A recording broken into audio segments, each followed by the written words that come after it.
So today I want us to talk about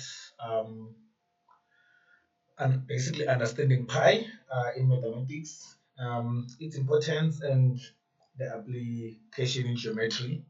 So this video is brought to you by Zamet. So we're gonna start with basically explaining what pi is. So pi is an irrational number. Uh, irrational number approximately equals to 3.14159. So it's basically endless. This is just an approximate, but there is no like it's the decimals are not finite. They basically move on indefinitely. So it represents the ratio of the circumference of any cycle to its diameter. So pi is infinite and non-repeating, cannot be expressed as a fraction. If you check the other lessons that I've uploaded before this, basically I clarify what basically represents or how do we actually explain a number that cannot be expressed as a function. So that basically falls under irrational numbers. Moving on to the next slide.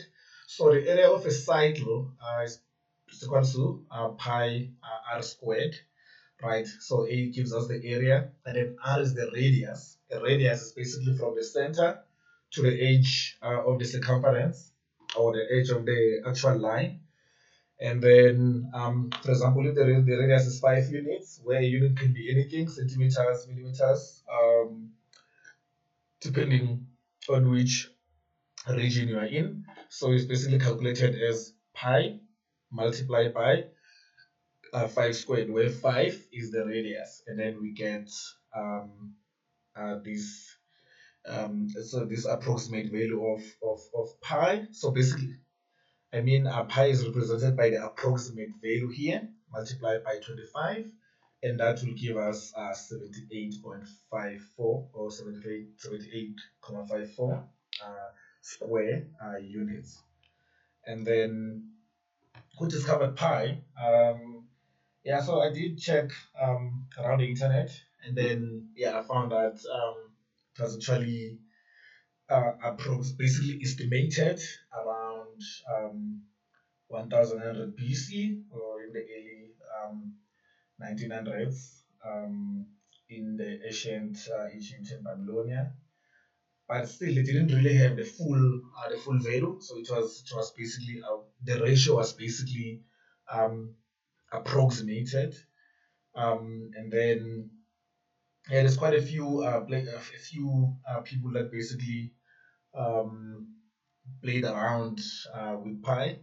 And then today, pi has been calculated to over 31 trillion digits. So that's still not even a finite value of the decimals. It still goes on and on and on and on.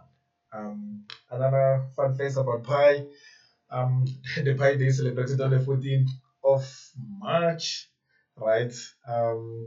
So yeah, as you can see there, so 3 over 14, 3 which represent March and 14 is basically the day. So it gives you the approximate value of pi. So it was not even random that was chosen. So yeah, pi it's applied in trigonometry, physics, and statistics. So yeah, this is basically the end of the lesson. Cool.